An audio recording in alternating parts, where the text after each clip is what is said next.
People have very different views about what exactly is middle class. So here in terms of the Resolution Foundation's definition, you're talking about households going from the 10th percentile up to the 50th. So if you think about middle as maybe the 25th to the 50th, Americans, if you ask them an open-ended question, they're much more likely to say that they're middle class. That would include almost everybody in the U.S.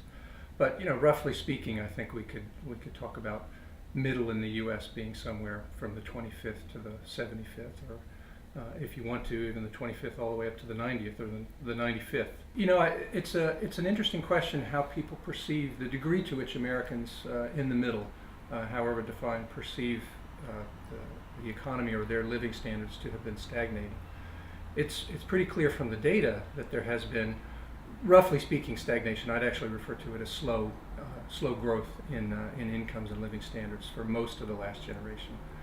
The mid to late 1990s were an important exception.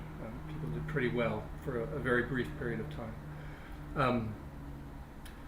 Do people perceive it as stagnation? Well, it's not clear, and that's for a couple of reasons, I think. One is that people, of course, think about their own life course, and most people do, in fact, experience income gains over the life course. So when we say, for example, that the median income in 2007, right before the economic crash, was only a little bit higher than it was in 1973 or 1979, that's true for people at the median at that given year, but people who were age 25 in 1979, let's say, and were a good bit older in 2007, almost certainly experienced income gains.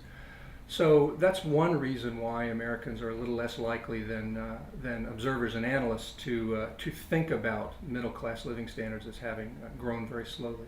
The other thing is consumption, because of changes in access to credit, especially, and the rise in home prices, access to home equity loans, second mortgages, and to some degree credit card debt.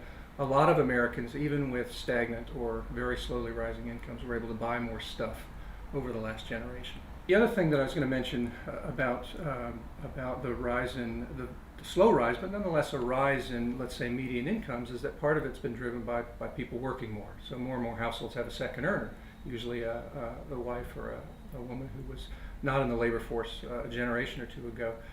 And that's not necessarily a bad thing. I mean, that's mostly done by choice and not by necessity. But at some point that runs out. You can only have so many second earners, and households are unlikely to add a third or a fourth into the labor force. We're not going to go back to early industrialization.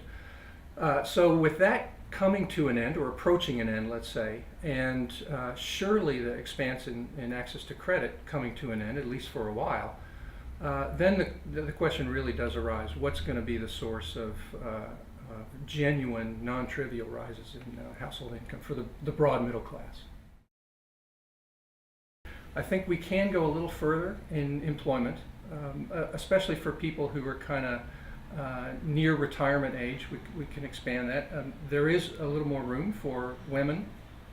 Actually, the male prime working age employment rate right now is way down from what it was, and I certainly hope could get higher. So more employment can be part of the solution going forward, but then the real question is what beyond that, and wages have been the big problem, I think, in the United States. So wages have been, from the middle on down, have been roughly flat since the late 1970s, again with the exception of this brief period in the mid to late 1990s. The employment motor seems to have run out even before the crash. After 2000, even when the economy picked up, employment didn't grow much, and so it never got back to its 2000 level. That had been a big source of improvement in the 80s and 90s, or a source of improvement in the 80s and 90s. So unless we can get wages growing again, and I have to tell you, I'm not especially optimistic about what that looks like going forward, then we've got to maybe puzzle about other possible contributing factors.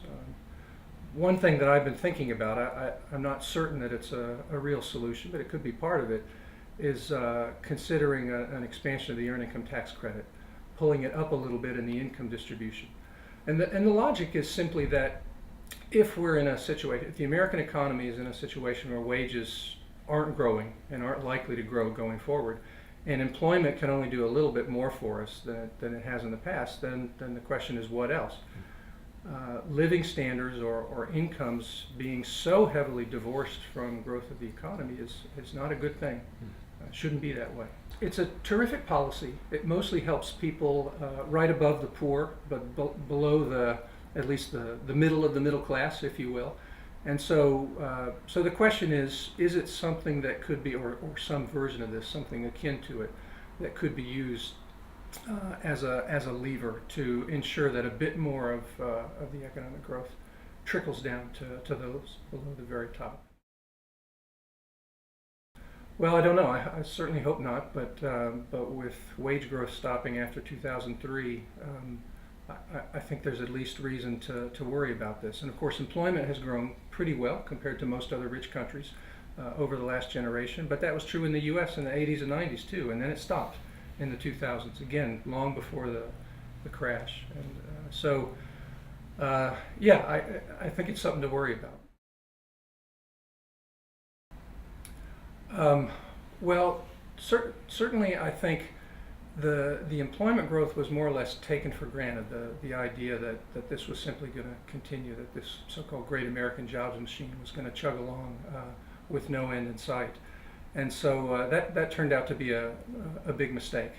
And I think in addition to that, even if it had, the notion that I think became kind of widespread, and not just on the political right, that employment can be the sole or main basis for rises in incomes and living standards, that too was a mistake, which is now quite clear in hindsight, I think.